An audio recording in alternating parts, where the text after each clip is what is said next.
History tends to favor patterns, cities that grow, empires that fall, tools that evolve. But every so often, something surfaces that breaks those patterns entirely.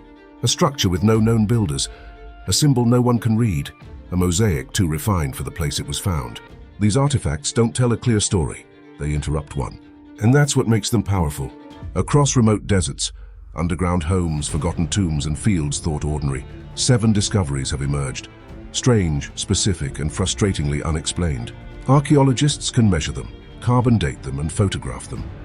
But what they can't do is fit them neatly into the narrative we thought we understood. These are the anomalies, the outliers, the fragments of lives and beliefs we've lost, and may never fully recover. In a quiet Danish wetland, archaeologists expected peat, mud, and perhaps traces of ancient animal life. What they found instead were human skulls, pierced, placed, and submerged. These weren't scattered bones dragged by nature or victims of random violence. They had been deliberately arranged beneath the water, and in some cases impaled with wooden stakes. It wasn't a burial, but it was intentional, and no other Mesolithic site in Europe has shown anything like it. The discoveries began surfacing in the early 2000s, most notably at Alken, a former lakebed in eastern Jutland. There, over 30 skulls were recovered, some pierced with sharpened hazelwood stakes driven through the cranium. Radiocarbon dating placed them around 6000 to 5000 BCE, deep in the Mesolithic period, a time when northern Europe was still forested, wet, and home to small bands of hunter-gatherers. These people lived in close relationship with nature, but apparently, they also had complex and unfamiliar rituals. What stood out was not just the number of skulls, but their context. The remains weren't buried in the ground, but placed in shallow water, surrounded by animal bones and tools. In some cases, jawbones of wild boar, red deer antlers, and fragments of decorated paddles were found nearby, as if part of a larger symbolic act. There were no full skeletons, no grave markers, and no attempt to hide the bodies. Just skulls carefully positioned, sometimes stacked, sometimes upright, and some punctured with rods of wood inserted post-mortem. The stakes, made from flexible hazel branches, weren't used to kill. They appear to have been inserted after death, either through the foramen magnum or directly into the cranial vault, likely to anchor the skulls in place. This wasn't careless disposal, it was deliberate. But deliberate for what? Scholars are left with theories, none of which fit neatly. One possibility is ritual sacrifice, perhaps the offering of enemies or tribe members to a lake spirit or god. But there are no signs of mass conflict and few weapons. Another theory suggests ancestor veneration, where skulls were kept and displayed for spiritual purposes, only later being deposited into the lake. A more chilling idea is that these were trophies, heads taken in intergroup warfare, later displayed or discarded. But again, where is the rest of the evidence? Then there's the idea that this was part of a liminal ritual, where water served as a bridge between the world of the living and the dead. Wetlands, especially in prehistoric Europe, were often places of ritual deposition, but nearly all such examples come from the Neolithic and Iron Age, thousands of years later. The Mesolithic is typically devoid of such ceremonial complexity. That's what makes this site an anomaly. But that's changing. In 2024, a sweeping genetic study published in Nature offered new insights into the people of Mesolithic Denmark. By analyzing over 100 ancient genomes, scientists confirmed that these hunter-gatherers, from cultures like Maglemos, Congomos, and Ertebola, formed a stable, genetically homogeneous population for over 4,000 years. They were not a culture in flux. They were consistent, isolated, and tightly knit, an ideal environment for the development of local, unique spiritual practices. Isotopic evidence added more depth. These people had a marine-heavy diet, relying on fish and shellfish, and showed signs of low mobility. They weren't nomads. They stayed put. And that makes the intentionality behind these skull deposits even more significant. These weren't strangers. These were members of the same tight community, possibly elders, leaders, or spiritual figures, whose remains were given to the lake as part of a deeply rooted, locally understood belief system. Remarkable preservation made this glimpse possible. Denmark's anaerobic peat and mud preserved bone, wood, textiles, and even plant matter. Elsewhere in Europe, similar rituals may have taken place, but left no trace. Still, the facts remain disjointed. No burial mounds, no dwellings nearby, no written clues. Just skulls, water, wood, and a ritual we can't reconstruct. The Tomb of the Sunken Skulls, as some now call it, stands alone in the archaeological record. It offers a rare glimpse into the spiritual world of early hunter-gatherers, but only a glimpse. Perhaps the most haunting realization is this: We might be looking at a sacred tradition that survived for generations, but was so local, so specific, that it left no echoes outside this lakebed, a belief system that died in silence. And while these skulls were buried in water, not earth, they served the same purpose as a monument, a warning that the past doesn't always make sense. Just as puzzling are the vast stone forms not far away, even older in origin, and just as mysterious in intent. Low walls stretch across the desert, like the bones of vanished rituals, massive rectangles of stone laid end to end, isolated in the heat and silence of northwestern Saudi Arabia. Known as Mustatils, these structures remained largely unstudied for decades. Aerial images captured their strange geometric forms, long parallel walls, sometimes over 600 meters in length, framing an empty interior. From above, they looked deliberate. From the ground, they made no sense. That changed between 2017 and 2021, when archaeologists from the Royal Commission for AlUla conducted sweeping surveys across the region. What they found redrew the ritual landscape of prehistoric Arabia. Over 1,600 Mustatils were identified, many clustered near cliffs or ancient water sources, spanning an area of more than 200,000 square kilometers. Most had no entrances, some were open-ended, all seemed designed for something other than shelter or defense.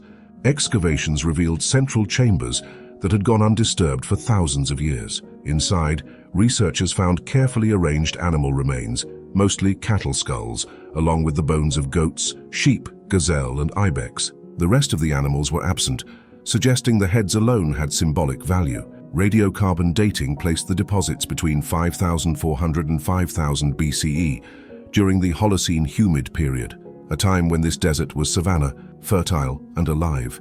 The people who built the Mustatils belonged to early pastoralist communities, possibly moving with herds and seasonal rains. They left no writing, but the sheer uniformity of Mustatil design across vast distances implies a shared cultural belief, a ritual system spanning hundreds of kilometers.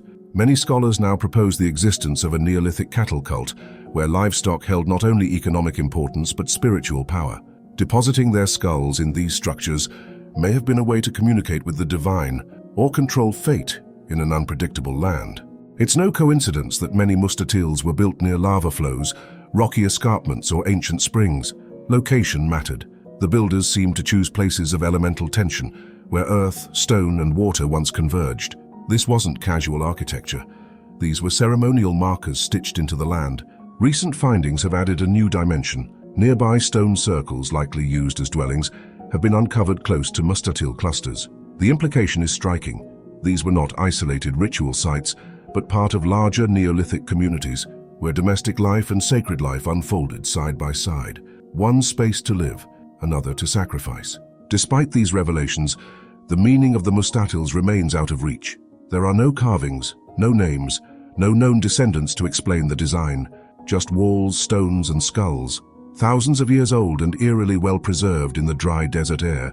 They may be the oldest large-scale ritual monuments on Earth, predating Stonehenge, predating the pyramids, yet almost no one beyond the region has heard of them. Their silence is not from lack of scale, but from lack of memory.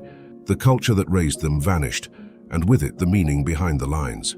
The next enigma is carved into rock rather than stacked on the ground, the image of a lion watching from the cliffs, left behind by a kingdom that vanished without a voice. Above hidden tombs in AlUla's cliffs, ancient lions stand guard. Not many, but enough to raise questions no one can yet answer. Their eyes have long since faded, their paws dulled by wind and time, but their presence is unmistakable. They are not art, they are warnings, or invitations, or both. These carvings are the most iconic symbols left behind by a kingdom nearly lost to history, the Lahianites, and before them, the Dadanites, who ruled parts of northwestern Arabia during the first millennium BCE. AlUla was once Dadan, a vital oasis along the incense road, the trade route that connected southern Arabia to Egypt, Mesopotamia, and the Mediterranean. Inscriptions suggest this city flourished from the 6th to the 2nd century BCE, but the record is fragmented. What survives is stone. Recent excavations and conservation efforts have revealed just how advanced and complex these societies were. The lion reliefs, first studied in the 20th century, were believed to mark elite tombs. That remains true, but now we know more. The lions were part of a broader iconographic system. Their posture, positioning, and stylistic differences across tombs may reflect not just status, but ritual roles, familial identity, or even religious function. To the people of Dadan, these lions weren't symbols of beauty. They were protectors, watching over the dead and warding off what might follow. Archaeologists have recently uncovered new inscriptions near these tombs, in a mixture of Dadanitic, Mosaic, and Nabatean scripts. The diversity of languages confirms what many suspected. Dadan was a cultural and commercial crossroads. Foreign traders passed through, and their customs, languages, and gods sometimes stayed. The tombs in that sense are not just Leonite. They are hybrid expressions of a city in dialogue with the broader ancient world. One of the most remarkable finds in recent years was the discovery of a mutilated statue hidden within a wall, possibly a royal figure, buried deliberately during a time of upheaval. Archaeologists believe it may mark a transition in power or even a religious purge, as the Lihyanite kingdom gave way to Nabatean control in the 1st century BCE. It's a moment frozen in stone, a broken king buried in silence, just as the lions above watched on. Outside the tombs, excavations at Jabal Ikma have uncovered a vast open-air library of inscriptions, religious, political, and personal texts carved into cliff faces. While many are fragmentary, they give insight into Lihyanite society. Ritual platforms, altars, cistern systems, and organized urban planning. These weren't desert wanderers. They were urban builders, administrators, priests, and traders. And yet, for all this complexity, they left behind no mythology, no epic texts, no oral tradition that survived. When the Nabateans arrived, Dadan faded, the lions remained, but the culture that carved them vanished. Even so, a few relics escaped oblivion. In 2021, a colossal Lihyanite statue, over 2.3 meters tall and weighing 800 kilograms, was transported to the Louvre Museum in Paris. Made of sandstone, its stylized features reflect the region's distinct sculptural style. Though the face is worn and the identity unknown, it has become the most visible ambassador of a people who once ruled here and were later forgotten. So, what did the lions truly mean? Were they guardians of the dead? Were they symbols of strength or of divine passage? Did their creators believe in judgment after death, or were these simply warnings to the living? We can't know, not yet, but the more we uncover, the louder the lions begin to speak, not in words, but in presence, in pattern, and in persistence. And across the Red Sea, another monument has returned to the light, a temple brought back from ruin, though its meaning still slips through the cracks.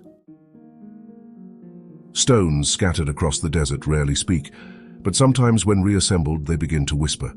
In southern Egypt, one such whisper is becoming a voice. A temple, dismantled in antiquity and lost to time, is rising again. But even as its sandstone columns are re-erected and inscriptions realigned, the deeper meanings carved into its walls remain elusive. This Ptolemaic-era structure, built more than 2,200 years ago, was once a vibrant part of religious life. Unlike grand temples still standing at Luxor or Philae, this one was nearly erased. Its blocks, finely carved with hieroglyphs, gods, and ceremonial texts, were systematically dismantled in antiquity.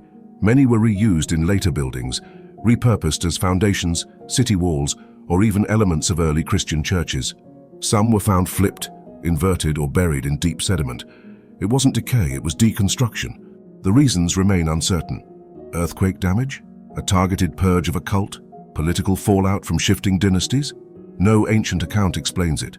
But starting in the 21st century, archaeologists began the painstaking work of recovering the temple, block by block, sometimes from unrelated modern structures, identifying pieces based on epigraphy, 3D modeling, and surface erosion patterns. Now, what was once a forgotten ruin is taking form again, its columns rising, its doorways opening, its ceiling slabs returning to their place. Yet, as the temple returns to physical life, its purpose becomes harder to define. There are inscriptions, but they're fragmentary. Scenes of offerings to gods are present, but no central deity is clearly emphasized. Its architectural alignment doesn't fully match neighboring temples.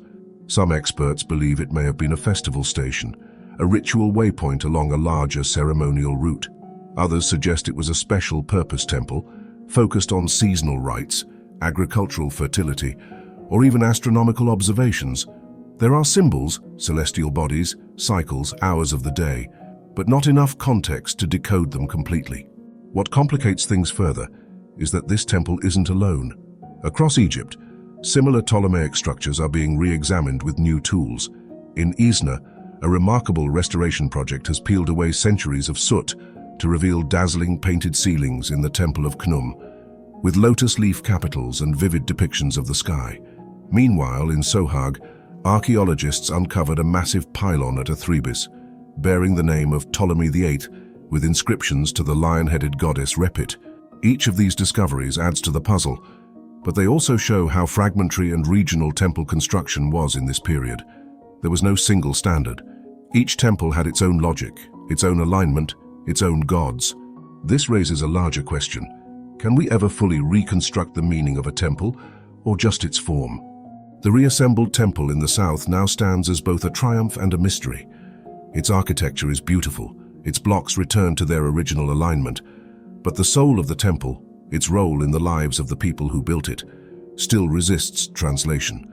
Some inscriptions remain unfinished, suggesting the temple may never have been completed. Others have been reassembled out of order, raising debates about whether the modern version truly matches the ancient one. Even the act of restoration forces archaeologists to walk a thin line. Are they honoring the original builders, or imposing a modern shape onto something whose real story is forever lost? For now, the temple rises again, reclaimed from ruin, but not from mystery. Its silence, like its shadow, stretches longer than its columns. Far to the north, another mystery waits, this time not buried but standing carved in stone, topped with a cross and marked with symbols no one has yet managed to read. It rises from the grass like a fossilized prayer, tall, carved and unreadable. In the northern hills of Cumbria, the Bewcastle cross stands as one of the most haunting monuments of early medieval Britain. Its surface is covered in runes, spirals, interlaced beasts, saints and vines. It is both deeply Christian and stubbornly pre-Christian. It was meant to send a message, but no one today is sure what that message was. Scholars date the cross to the early 8th century CE, placing it in the cultural golden age of Northumbria, a kingdom where Christianity was still new and blending uneasily with older beliefs. It stands nearly 4 meters tall, carved from sandstone in astonishing detail. Its design and workmanship are so refined that some believe it was created by the same artisans who sculpted the nearby Ruthwell Cross, another hybrid monument caught between worlds. But where Ruthwell offers legible scripture, Bewcastle offers riddles. The runes carved along its shaft are partially worn and carved in an early Anglo-Saxon dialect. Phrases have been tentatively translated. One appears to include the name Sinbrug, likely referring to a royal woman. Another may reference Alchfrith, a 7th century prince of Dera, yet the rest of the runes remain fractured, fading into ambiguity. Some scholars suggest the lines form a memorial elegy. Others believe the carving was never fully completed, interrupted by politics, war, or loss. Yet, it is not just the text that defies understanding. The iconography is just as puzzling. On the west face, Christ is depicted standing above beasts, possibly referencing Mark 1:13, his time in the desert, where he was with wild animals. Beneath that, a figure believed to be John the Evangelist holds a bird, possibly an eagle, a symbol of his divine vision. The imagery is distinctly Eastern. Some now argue it may reflect artistic influence from the Byzantine world, hinting at cultural exchanges that extended far beyond the British Isles. There's more. On the south face, a stone sundial is carved, the earliest surviving example in Britain. It's divided into 4 segments, or tides, which align with the monastic schedule for prayer. This wasn't just a monument, it was a timekeeper, a spiritual calendar, a device to order the day according to sacred hours. And still, even with these discoveries, no one agrees on the monument's full purpose. Some interpret it as a cenotaph, a memorial to a royal figure lost in conflict or exile. Others suggest it served as a boundary marker, a fixed stone between monastic lands or sacred zones. Another theory posits it was part of a pilgrimage route, guiding worshippers through a Christianized landscape still thick with older gods. What makes the Bewcastle cross particularly compelling is that it doesn't choose between those worlds. Its interlaced patterns, runic script and symbolic beasts draw directly from pagan visual language, but its figures of Christ and saints point clearly toward Christian theology. It is not one or the other, it is both. It was carved during a time when belief systems collided, and the result was synthesis, not erasure. Modern technology has helped. 3D scans and digital reconstructions have made once faded carvings visible again. Lines thought lost have reappeared. Comparisons to other high crosses and Northumbrian manuscripts have clarified some elements, but the full inscription remains untranslated. This isn't just a problem of language, it's a problem of cultural memory. The runes may reference idioms, symbols, or mythic frameworks that no longer exist. We may be reading a message that assumes knowledge we no longer have, like trying to solve a puzzle with half the pieces made from dreams. The Bewcastle cross endures because it refuses to surrender. It has survived centuries of wind, erosion, neglect, and scholarly frustration. It stands as a statement, but one that has outlived its speaker. And just beneath the soil, in another quiet corner of Britain, a discovery of an entirely different nature awaited. Not a stone cross, but a Roman mosaic, buried far from any grand villa, depicting myths no one expected to find there. Underneath the soil of a quiet English farm, where crops had grown for generations undisturbed, a layer of tile waited. Not rough paving or debris, but a mosaic floor, one unlike anything else ever found in Britain. Beneath the village of Boxford in Berkshire, a Roman mosaic emerged, bursting with mythical figures, monsters, and legends. And its location, a remote rural field far from any great Roman city, made no sense at all. The discovery was made in 2017, during a community-led excavation supported by professional archaeologists.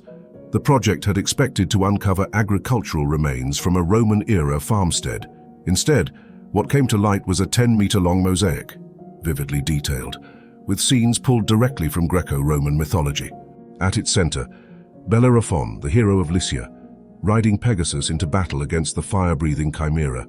Around this, the labors of Hercules, the tragic tale of Pelops, and possibly even scenes involving Telephus, an obscure figure tied to the Trojan cycle. These were not casual inclusions. The iconography is rare, even among mosaics found in the imperial heartlands. In Britain, it is virtually unmatched. The mosaic dates to the late 4th century CE, a time when Roman Britain was beginning to fragment. Urban centers were declining, administrative systems were weakening, yet here in the countryside, someone had commissioned a work of mythological grandeur, a cultural flourish in a time of political and economic instability. That contrast still baffles archaeologists. The structure that housed the mosaic was not a luxurious villa.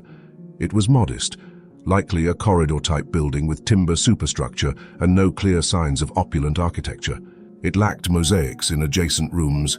There were no painted walls or bathhouses. Just this one masterpiece, laid out in a room barely large enough to contain it. Why would a work of such scale and complexity be installed here?